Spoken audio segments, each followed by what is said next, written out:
Parallel lines. Olivia Chen traced her fingers along the dusty bookshelf, a decade of memories rising with each particle that danced in the afternoon sunlight. Her grandmother's bookstore, Tides and Tales, had stood unchanged since her passing 3 months ago, waiting for decisions Olivia wasn't ready to make. "I still can't believe she left it to me," she murmured to the empty room, her voice echoing against the weathered spines of novels her grandmother had cherished. Cedar Cove wasn't supposed to be more than a brief stop.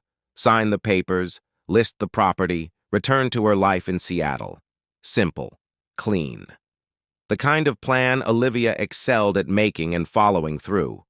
Yet here she was, day 4, still sleeping in her childhood bedroom upstairs, still opening the shop each morning just to sit among the books, undecided. The bell above the door jingled, startling her from her thoughts. "Sorry, we're not actually op—" The words died on her lips as Noah Winters stepped through the doorway, looking both familiar and foreign at once. His smile came slowly, the same crooked grin that had gotten them both out of trouble countless times growing up. "Liv," he said simply, and something inside her settled at the sound of her old nickname. "Noah," she brushed dust from her hands. "I heard you were back in town, temporarily. Dad's knee replacement. Someone needs to keep him from overdoing his physical therapy." He glanced around the store, taking in the shelves, the reading nooks, the slight disrepair that Olivia had been pretending not to notice. "Your grandmother's place looks good. You're a terrible liar," she laughed. "Always were." "Okay, it looks exactly how I remember it, which is both wonderful and slightly concerning from a structural standpoint." He tapped a wooden beam with an expert's precision.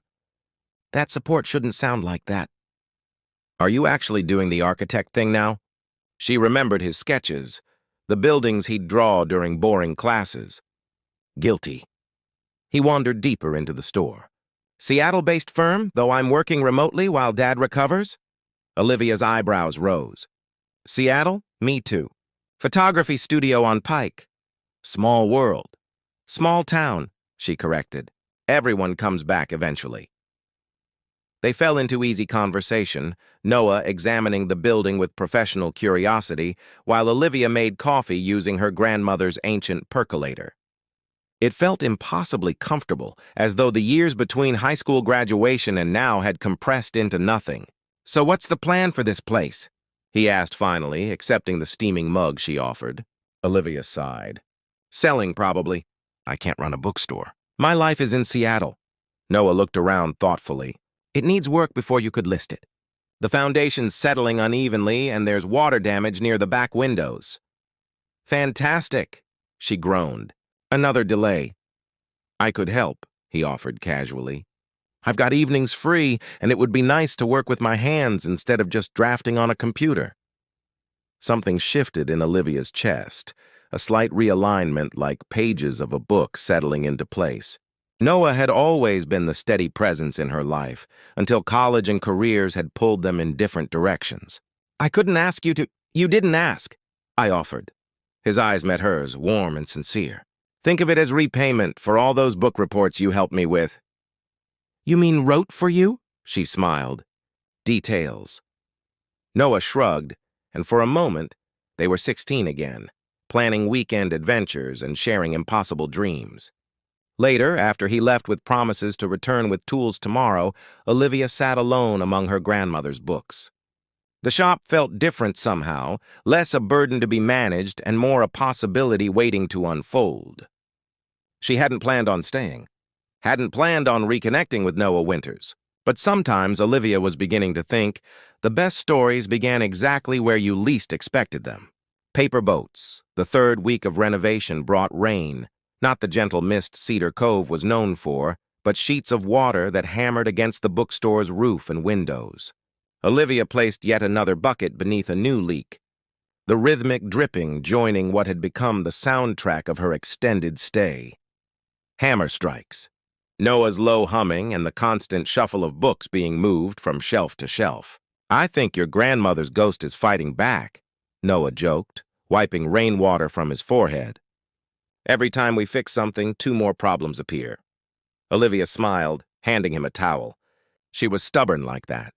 Probably thinks we're ruining her carefully cultivated chaos. They had fallen into an unexpected routine. Days, Olivia photographed the town for her portfolio and organized inventory. Evenings, Noah arrived after checking on his father, tools in hand and usually takeout from Mariner's, the seafood place by the harbor. They'd work until midnight sometimes, talking about everything and nothing. "I still can't believe you dated Ryan Cooper," Noah said as they sat cross-legged on the floor, sharing spring rolls and sorting through water-damaged books. "He wore those terrible hemp necklaces." Says the man who dated Brittany Walsh, who believed Oregon would eventually float away from the mainland. Noah laughed, the sound echoing through the empty shop. "We've made questionable choices." "Some worse than others," Olivia murmured, thinking of her last relationship. David, the photographer whose criticism had slowly dimmed her confidence until she barely recognized her own work. Something in her tone made Noah look up, his expression softening. "Want to talk about it?" Olivia shook her head. "Ancient history. What about you? Anyone special back in Seattle?" "Not anymore." He concentrated on measuring a length of crown molding. "Turns out married to my work isn't just a figure of speech when you're trying to make partner." Thunder rolled outside as they worked in comfortable silence. There was something intimate about being alone with Noah in the rain-wrapped bookstore, something that made Olivia increasingly aware of the space between them, how it seemed both too much and not enough. "Remember when we used to make paper boats and race them down Miller's Creek after storms?" she asked, partly to fill the silence, partly to pull herself back to safer ground. Noah's smile was instant. "You always designed yours with these elaborate sails that looked amazing but capsized immediately." "While yours were boring but actually floated," she laughed. "Practical," he corrected. "Boring," she insisted, and flicked a piece of paper at him. He caught it mid-air, their fingers brushing. The touch lingered, a heartbeat too long, before they both pulled away. Later, as Noah worked on fixing the leaking skylight, Olivia found herself watching him. The boy she'd known had become this thoughtful man, his movements precise, his focus absolute. When had that happened? When had she stopped seeing him clearly? The next afternoon, Julian Porter arrived unannounced, his Seattle architecture firm apparently having concerns about Noah's extended absence. "I was in Portland for meetings," he explained, all perfect smile and designer glasses. "Thought I'd check on our resident genius." Olivia liked him immediately, his quick wit, the way he appreciated the bookstore's charm rather than just seeing its flaws. When he suggested dinner, she accepted without thinking. "You should come too," she told Noah, who was measuring window frames. Something flickered across his face. "Can't. Dad's physical therapy evaluation is tonight." At dinner, Julian was charming, attentive in ways Olivia had forgotten men could be. Yet she found herself mentioning Noah repeatedly, stories from their childhood emerging between courses. "You two seem close," Julian observed, swirling his wine thoughtfully. "We're friends," Olivia said automatically, the word feeling suddenly insufficient. Walking back to the bookstore after, rain still falling softly, Julian stopped beneath the awning. "I'd like to see you again," he said, his intention clear. Olivia smiled, tried to summon interest that should have been easy to find. "I'd like that." But when she returned to find Noah still there, his truck parked outside despite his claimed obligations, something twisted in her chest. He looked up from where he was carefully repairing a shelf, rainwater still drying in his hair. "How was your date?" he asked, too casual. "It wasn't a date," she answered, though it clearly had been. "Right." His focus returned to his work, shoulders tense in a way she'd never seen. Olivia opened her mouth to say something, anything, when the power flickered and died, plunging them into darkness as the storm outside intensified. "Perfect timing," Noah sighed, reaching for his phone flashlight. In the sudden darkness, with only the storm and their breathing between them, Olivia felt the world narrow to this moment, this place, and the realization that had been building for days, perhaps years, the way her heart recognized Noah's presence before her eyes did, how no conversation with anyone else ever felt as complete. And in that unguarded moment, Standing in the darkness of her grandmother's beloved bookstore, Olivia Chen finally admitted to herself what might have been true all along. The space between words. The Cedar Cove. Summer Festival transformed the sleepy coastal town into a maze of white tents, fairy lights, and music that carried on the evening breeze. Olivia adjusted her camera settings, capturing the glow of lanterns against the darkening sky. These photographs weren't for her portfolio. They were for herself, memories of a place she was increasingly reluctant to leave. "There you are," Maya's voice cut through the crowd as Olivia's younger sister appeared, 2 paper cups in hand. "I come bearing questionable wine from the local arts council booth." "My favorite kind," Olivia smiled, accepting the cup. They found a bench overlooking the harbor, where festival lights reflected on the water's surface. 3 months had stretched into 4, the quick visit becoming something else entirely. The bookstore renovation was nearly complete, which meant decisions could no longer be postponed. "So," Maya began with the directness that defined her, "when are you going to tell Noah you're in love with him?" Olivia choked on her wine. "What? Please. I've watched you two dance around each other for weeks. It's exhausting." "We're just—" "If you say friends, I'm pushing you off this bench," Maya warned. "Friends don't look at each other the way you two do when the other isn't watching." Heat crept up Olivia's neck. "It's complicated." "It really isn't." Maya's expression softened. "Liv, you've spent your whole life playing it safe, the sensible sister, the careful planner. Maybe it's time to risk something that matters." Before Olivia could respond, her phone buzzed with a text from Noah. "Where are you? Julian's looking for you." Something in her expression must have changed, because Maya sighed dramatically. "Go. But remember what I said." Olivia found them near the artisan booths, Noah looking uncomfortable, Julian animated as he described a building project. The contrast between them was striking. Julian polished and confident, Noah steady and understated. Yet it was Noah her eyes sought first, always. "There she is," Julian smiled warmly. "I was just telling Noah about the Seattle commission, the one with the waterfront views that would be perfect for your photography." "Sounds amazing," she said automatically. "Perfect timing, too, since you'll be heading back soon." Julian's words hung in the air. Noah mentioned the renovations almost finished.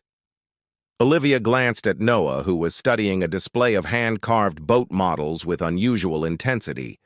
"Right," she said, though the thought of returning to Seattle no longer felt like going home. "Almost done." Julian excused himself to take a call, leaving them standing awkwardly among the festival crowd. "You didn't mention Julian was visiting again?" Olivia said finally. "You didn't mention you were staying." Noah's eyes met hers. 4 months ago, you couldn't wait to sell this place and leave. Things change. Do they? His voice was quiet beneath the festival noise. Or are we just pretending they have until reality catches up? Before she could answer, the crowd surged. Someone bumped into Olivia, and Noah instinctively reached out to steady her. His hand at her waist, her palm against his chest, the moment suspended between heartbeats. "I need to talk to you," she whispered. "Not here." They made their way through the festival, past families and couples, through the familiar streets until they reached Tides and Tails. The bookstore stood transformed. Fresh paint, repaired shelves, new windows that caught the last light of day. Inside, surrounded by books and the quiet they'd created together, words seemed both vital and impossible. "Maya thinks I'm in love with you," Olivia said finally, the confession tumbling out before courage deserted her. Noah went still. "What do you think?" "I think—" She took a breath. "I think I'm terrified of ruining the one constant in my life. Liv." The nickname held a decade of shared history. "You've never been just a friend to me." "Not really." The admission hung between them, changing everything and nothing at once. "What if we can't go back?" she whispered. "What if we don't want to?" Neither could say afterward who moved first, only that the space between them vanished as his lips found hers, tentative then certain. A kiss that felt like coming home and stepping off a cliff simultaneously. When they finally broke apart, breathless and stunned, the world had irrevocably shifted. "Well," Noah said hoarsely, his forehead resting against hers, "that definitely wasn't in the renovation plans." Olivia laughed, a sound caught between joy and terror. "What happens now?" But before he could answer, the bookstore door opened. Julian, standing in the threshold, his expression shifting from surprise to understanding as he took in their proximity, their flushed faces. "I see," he said quietly. "I think I've been missing something obvious." As he turned to leave, Olivia and Noah remained where they stood, still holding on to each other, the question hanging unanswered between them. What happens now? Fault lines. Mornings at Tides and Tails had once been Olivia's favorite. Sunlight spilling across polished wooden floors, the scent of books and fresh coffee, quiet moments before the day began. Now, 2 weeks after the festival, silence hung heavy between display cases as she arranged a new shipment of novels. Noah hadn't been by in 3 days. Their last conversation replayed in her mind, fragments that wouldn't form a complete picture. "I think we should slow down," he'd said, standing awkwardly by the door, not quite meeting her eyes. "Figure out what this means before we..." "Before we what?" Olivia had wanted to ask. "Before we acknowledge that one kiss had changed everything? Before we admit that going back to being just friends felt impossible now?" Instead, she'd nodded, agreeing too quickly. "You're right. We should think things through." The bell above the door chimed, and Olivia looked up expectantly, hope faltering when Maya walked in instead. "You look terrible," her sister announced, setting down a paper bag that smelled of cinnamon rolls. "Thanks. Just what every woman wants to hear." Olivia continued shelving books, avoiding her sister's scrutinizing gaze. "Have you talked to him?" "No. Have you tried?" Olivia sighed, abandoning the pretense of work. "He's been busy with some design project Julian brought from Seattle. Apparently it can't wait." Maya leaned against the counter. "So your solution is to hide among your books and pretend nothing happened?" "I'm not hiding. I'm running a business." The declaration surprised them both. Somewhere between renovations and realizations, Olivia had stopped thinking of the bookstore as temporary.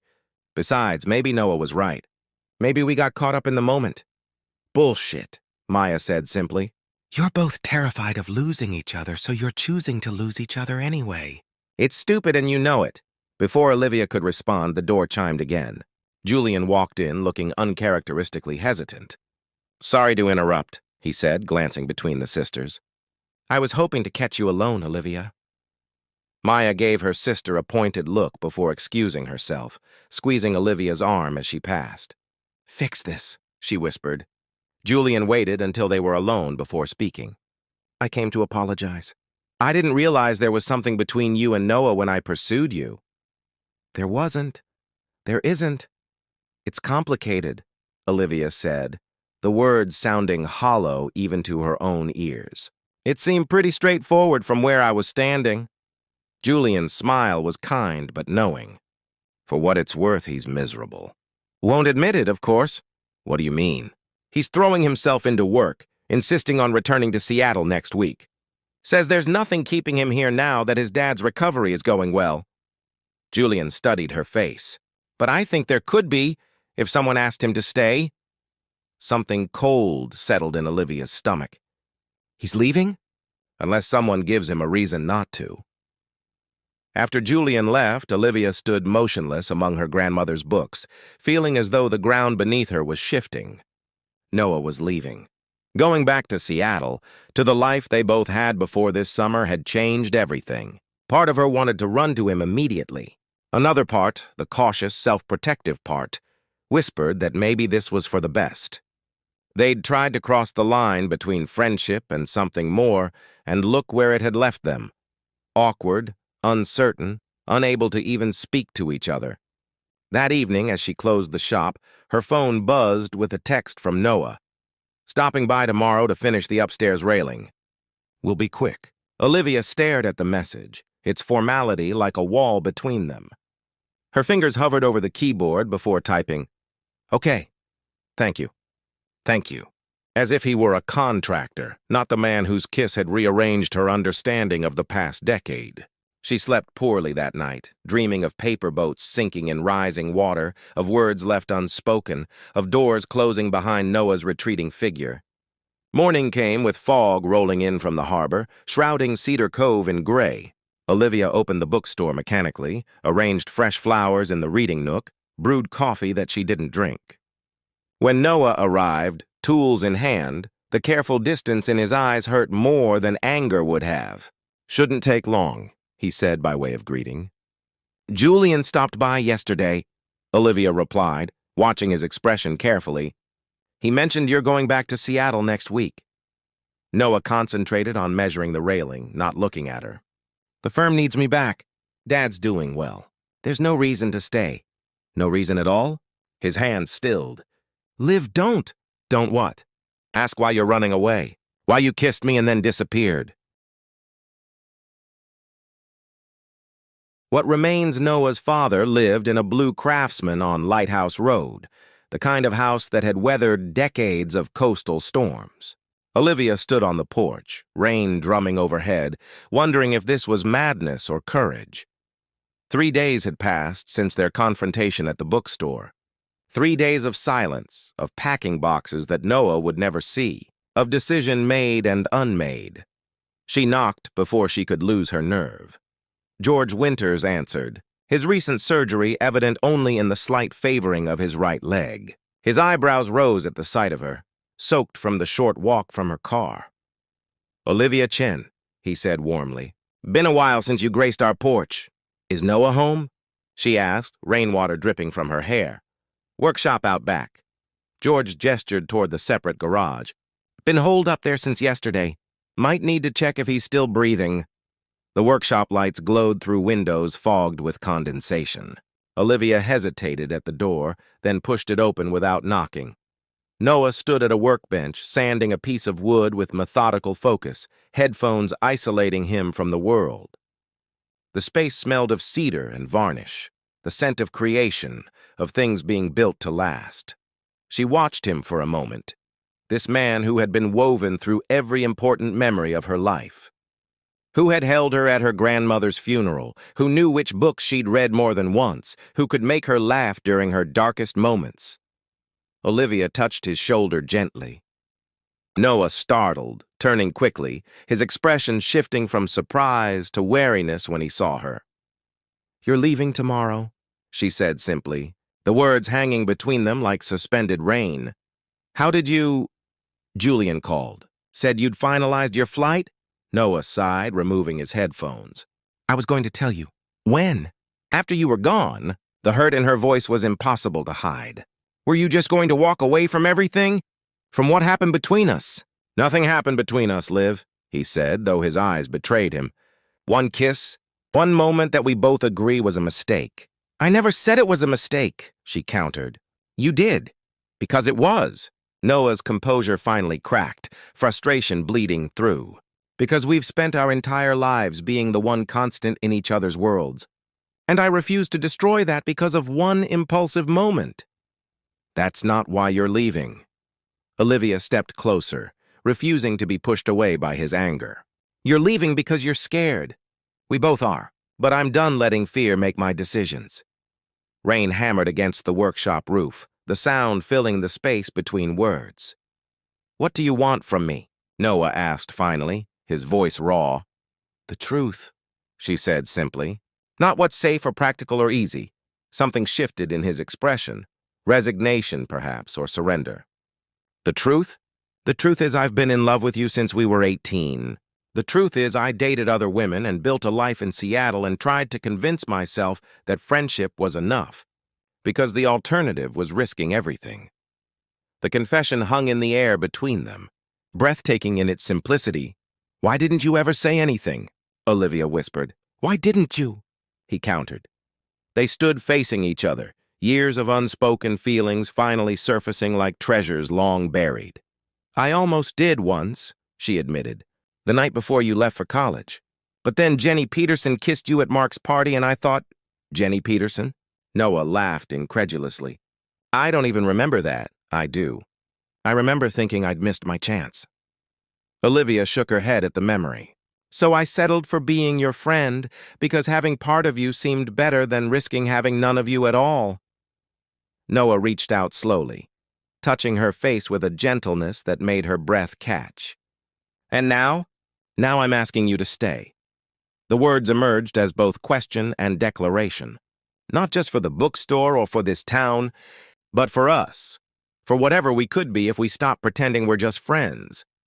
For a long moment, Noah simply looked at her, searching her face as though memorizing every detail. Then he smiled.